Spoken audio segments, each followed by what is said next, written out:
안녕하세요. 하창보입니다. 주식 클래스 시작하는데 오늘 이제 국민연금의 불편한 동그란 제목으로 함께 좀 이야기를 해보고 합니다. 동그라하는데 불편하니까 서로 사이는 좀 안 좋겠다는 이야기겠죠. 국민연금 우리의 이제 노후 자산을 관리하는 상당히 좋은 역할을 하고 있는데 잠깐 요새 주식시장에서 많이 나오는 이야기 중에 하나가 환율 이야기를 많이 합니다. 환율이 오르면 보통 뭐 안 좋다는 이야기를 많이 하죠. 물론 이제 수출 기업들의 채산성이 좋아진다는 이야기를 합니다만은 지금 2000 원화 환율이 이제 1,300원대까지 올라가다 보니까 가만 생각하게 되면 환율이 오르게 되면 뭐 나라 경제도 어렵지 않나 그런 얘기도 많이 하게 되고요. 또 하나가 환율이 오르면 우리가 주식 하시는 분들은 야 주식이 많이 빠지겠구나 그런 이야기도 하는데 약간 요런 재미난 기사가 있어요. 환율의 급등 뒤에는 국민연금이 있다, 뭐 수학개미가 있다 이런 이야기 좀 있고 이게 이제 4월달 기사고 또 하나 보니까 이런 기사도 좀 있어요. 국민연금 해외 투자 늘렸더니 해외 환율을 부추겼다 그런 내용도 있습니다. 그러니까 이게 무슨 이야기지? 환율이 오르니까 뭔가 이슈가 있었다는 거죠. 그래서 이런 내용들 환율이 오르니까 국민연금이나 수학기미가 있다. 약간 유추할 수 있습니다. 달러가 해외로 나가나? 이렇게 좀 이야기할 수 있겠죠. 달러가 해외로 나가는구나. 또 국민연금 해외 투자를 늘렸더니 환율 상승을 부추겼다. 5월자 이야기입니다. 실제적으로 환율 자체가 좀 많이 올랐어요.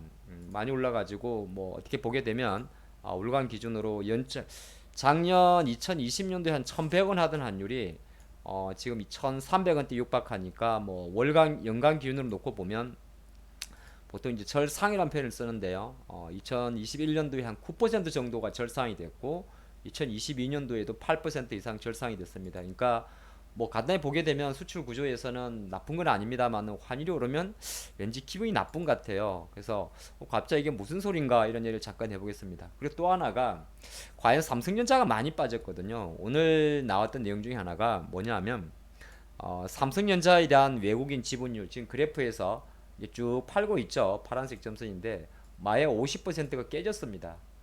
그러니까 삼성전자에 대한 외국인 지분율이 50% 깨졌다. 그 말은 뭐냐면 삼성전자라는 기업을 외국인이 열심히 팔면서 삼성의 주가 많이 내려갔다는 이야기죠.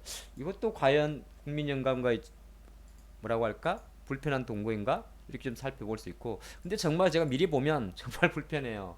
지금 막대 그래프가 뭐냐 하면 국민연금의 삼성전자에 대한 바로 국민연금 연기금의 수급입니다. 파란색 막대기는 팔았다는 이야기죠. 지금 한 달짜리 자료를 보고 있습니다만은 계속 팔고 있습니다. 야 불편한 동거 맞네. 하나씩 살펴보도록 하겠습니다. 과연 환율, 국민연금, 삼성전자 요 퍼즐을 하나씩 좀 풀어보는 시간을 갖도록 하죠. 우리가 연기금이라 하면 사실 뭐 4대 연기금을 이야기합니다. 아시겠지만은 가장 권위가 큰 게 국민연금이고요. 그다음에 공무원 연금기금, 또 우체국 연금기금, 사학연금기금 있는데 연금이란 게 어떻게 보게 되면 펜션 연금하고 기금의 합친 말이죠. 그래서 연기금이라고 이야기를 하는데 이거 뭐 하는 겁니까? 우리가 어쨌든 노후 소득 보장해 가지고 근로자 할 때 일을 하고 나면 나중에 이제 적정 연령이 되면 돈 받는 거잖아요. 그럼 정부가 이거를 잘 조성을 해가지고 운영을 잘 해야겠죠. 그래서 운영하는 법도 법률로 정해놨을 겁니다. 정해놨을 거고 또 하나가 뭐 주식 단타 치는 게 아니니까 어느 정도 장기 투자를 좀 하셔야겠죠. 국민연금이 좀 장기적으로 해야 될 것 같고 그래서 실제적으로 대한민국은 연기금의 한 30에서 50% 정도를 주식투자에 활용을 해가지고 기금 정식에 활용하는 우리나라는 이 정도는 아니라고 하는데 외국이죠. 어, 약간 상대적으로 국내 주식 비중이 낮다는 이야기는 하긴 합니다. 과연 정말 그럴까요? 한번 보도록 하죠. 자, 그래서 제가 바로 여러분들과 함께 국민연금에 바로 들어와 봤습니다. 들어와 봤더니 이렇게 나와 있어요. 2022년도 3월 기준으로 국민연금은 총 930조 원 정도의 기금 적립금이 있습니다. 돈 많네요. 그리고 운용 수익금은 이제 누적 기준으로 1988년부터 2022년도까지니까 대략 12, 한 40년 동안 500조 원의 수익을 냈네요. 얼추 더블 정도 내셨군요. 그쵸? 더블 정도의 수익률이고 그러다 보니까 복리 기준으로 연평균 플러스 6% 정도의 수익률을 내고 있습니다. 요것만 놓고 보면 되게 고맙습니다. 그런데 지금부터 이제 조금 하나씩 까보죠. 자, 지금 봤더니 국내 주식 비중 자체가 한 43% 정도 갖고 있고 채권이 한 40%니까 어떻게 보게 되면 아까 보면 40% 정도 약간 위험 자산에 투자를 하고 있는 겁니다. 그리고 이상하다 아까 썸네일에서 보니까 달러 유출이 했더니 해외 투자가 실질적으로 400조 정도 이야기를 하고 있습니다. 근데 지금 2022년 3월 기준으로 해외 투자가 국민연금에 대한 해외 투자가 416조. 그래서 지금 44.9% 정도를 차지하고 있는데 앞으로 3년 동안 중기 목표를 봤더니 이걸 늘린다 그러네요. 해외 투자. 아, 그럼 국내 주식 팔고 해외 주식 올라가는 거야? 그래서 아까 말한 대로 삼성전자 팔고 아니죠. 여기 있죠. 삼성전자 팔고 애플 사는 거야? 테슬라 사는 거야? 그래서 제가 조사를 해봤습니다. 그래서 구조운용본부를 봤더니 이렇게 나와 있어요.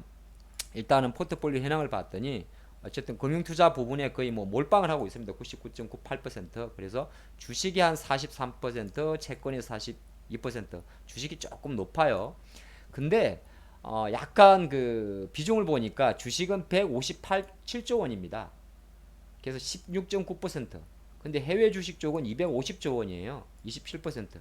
국내 주식도 많이 내려가고 해외 주식도 많이 내려갈 건데 국내가 조금 내려가고 해외가 덜 내려가면 이익이겠지만은 해외도 같이 내려간다면 사실 이익일 수는 없겠죠.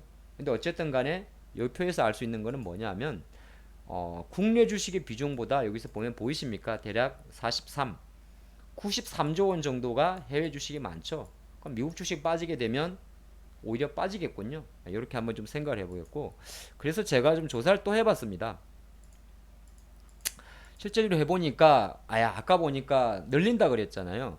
국민연금이 해외 투자 규모가 2020년 1분기, 그러니까 2020년 3월 31일이겠죠.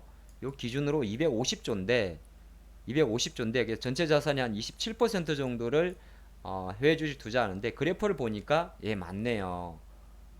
2020년대 192조, 2021년에 256조, 2021년 1분기 250조 계속 해외 투자 비중을 증가합니다. 그러니까 국민연금이 우리 돈인데 이걸 가지고 해외 투자하게 되면 달러 사야 되죠.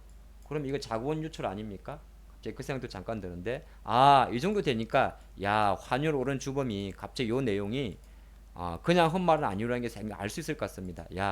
환율 급등한 뒤에는 국민연금이 있었네. 스하게미야 여러분 아시는 거고 국민연금이 환율을 부추겼네.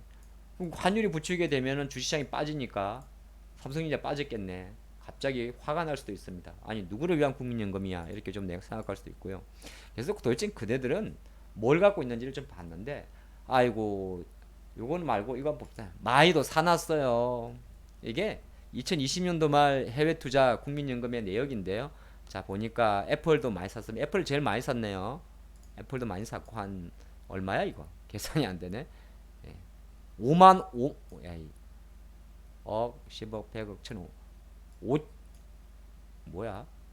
7억, 30억, 100억, 1000억, 조 5조 아니 못 부르겠어요. 5조 원 정도 산 거예요. 5조 원 정도. 애플도 있고 마이크로소프트도 있고 아마존도 사고 페북 이거 페북 엄청 내려갔는데 그리고 테슬라 테슬라는 그나마 선방하죠. 알파벳 그것도 있고 뭐다 샀네요. 텐센트도 있고 그쵸. 알리바바도 있고 이거 박살났을 것 같은데 국민연금 운영 똑바로 안 하시네요. 근데 엄청 많이 샀어요. 지금 번호가 1번부터 있죠. 제가 다 조사를 해봤습니다. 이거 이제 국감 나가야 되는 거 아닙니까? 국민연금 운영 똑바로 하시는 거 무려 이거 뭐 이게 무슨 펀드입니까? 다 사는데 지금 쭉 보니까 400번까지 내려갑니다. 아휴 머리 아파. 지금 보니까 이것들이 주식하는 애들이야? 펀드하는 애들이야? 세상에 야 1000개 채우지 그래? 900개까지 올라가면 미쳤구만 이거. 1000개까지 올라가. 엄마야 그만 내릴까요? 쭉 끝에 가볼까요? 뭐 이렇게 많이 사놨어? 미쳤네요. 어후, 제가 잘못 본 거 아니죠? 3000개까지 내려가네요. 하여튼 무지하게 샀습니다. 그냥 다 산 거예요. 그래서 국민연금 이렇게 많이 샀는데 이걸 또 다 보면 우리가 열받잖아요. 그래서 제가 대표적인 것만 한번 봤어요. 그랬더니 이렇게 나와 있어요. 자, 애플이 한 5억 정도 샀습니다. 이 2020년도 말 기준이니까 지금 21년부터 한 22년까지 보죠. 봤더니 애플 많이 사놨고 애플도 많이 내려갔어요. 지금 자, 마이크로소프트 그나마 선방, 아마존 박살났습니다. 페이스북 박살났어요. 테슬라 그나마 알파벳 그나마 텐센트 중국 주식 안 봐도 많이 내려가지 않겠어요? 타이완 세미컨덕터 뭐예요? 대만 반도체 회사입니까? 또 알리바바도 샀네요. 우리 카카오나 좀 사지. 자, 이걸 봤더니 실제적으로 국민연금은 오히려 국민연금의 지금 퍼포먼스에서는 상당히 못하고 있습니다. 물론 이제 워낙 장기 자금이다 보니까 별로 움직이진 않겠지만은 제가 조금 염려하는 부분은 어쨌든 국민운용의 기금운용 트렌드 자체가 계속적으로 이렇게 해외 주식의 비중을 늘리는 구조입니다. 자, 늘리는 구조라면 오히려 거꾸로 봤을 때 앞으로도 계속 국민연금은 물타기를 하겠다는 거죠. 물론 앞으로 좋은 결과를 기원합니다만 가장 여기서 포인트는 뭐냐면 어쨌든 국민연금의 기금 운용 반영이 이런 식으로 해외 주식의 비중을 늘린다면 계속 늘려간다면 앞으로 국내 주식 아까도 잠깐 보셨지 않습니까? 여기 보면 지금 44% 비중인데 앞으로 10년 3년 동안 한 10% 늘린다. 그러면 이거 늘린다 그러면 기금으로 들어오는 돈은 한정적인데 그럼 국내 주식 팔고 해외 주식 늘리는 거잖아요.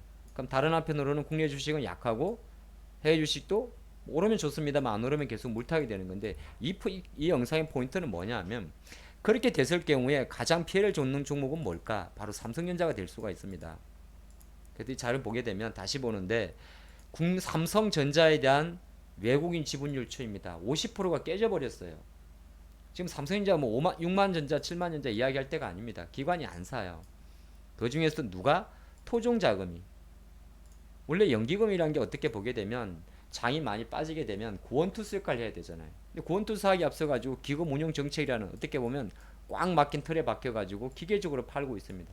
삼성 팔고 뭐 애플 사나요? 그건 알 수는 없습니다만 진짜 이렇게 되게 되면 가장 주시한 관점에서는 뭐가 안 좋아지는 거냐면 바로 환율이 오르게 돼요. 환율이 지금은 1300원대 있습니다만은 1300원대 저항인데 만약에 1300을 뚫어버리면 그렇지 않아도 인플레이션 시대입니다. 인플레이션 시대에는 환율이 오르게 되면 악순환이 나오는 거죠. 어떤 악순환? 원재료 비액 비용이 올라가니까 환율이 올라서 기업들의 실적은 나빠질 거고 국민연금은 국민연금대로 삼성전자 주식을 팔 겁니다. 근데 안타까운 거는 삼성전자라는 회사가 시가총액 1위 종목이에요. 예, 여기 보게 되면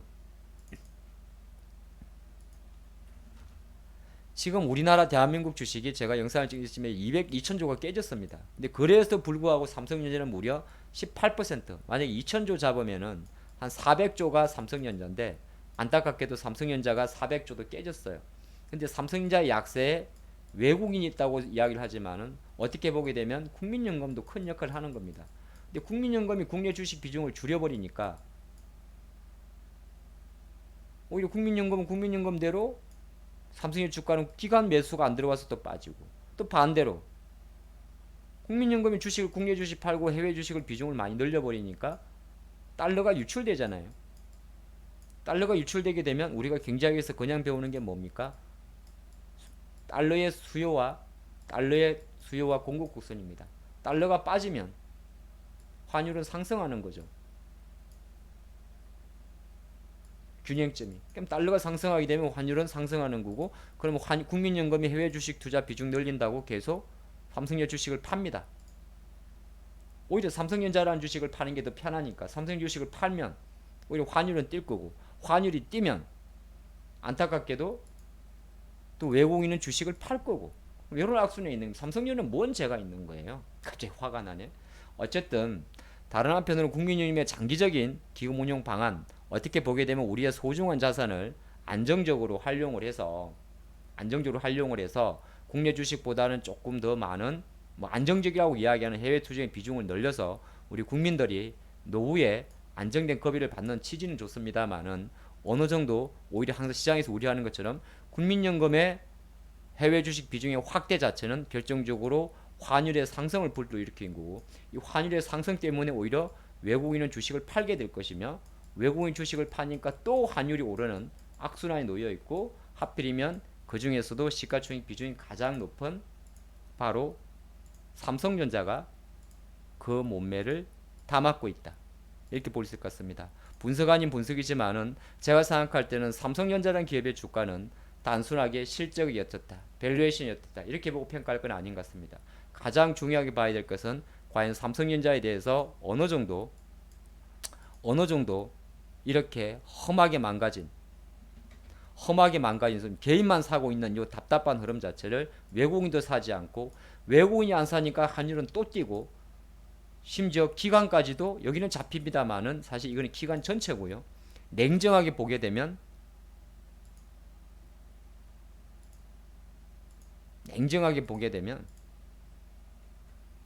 보게 되면 안타깝게도 연기금은 연일 팔고 있습니다.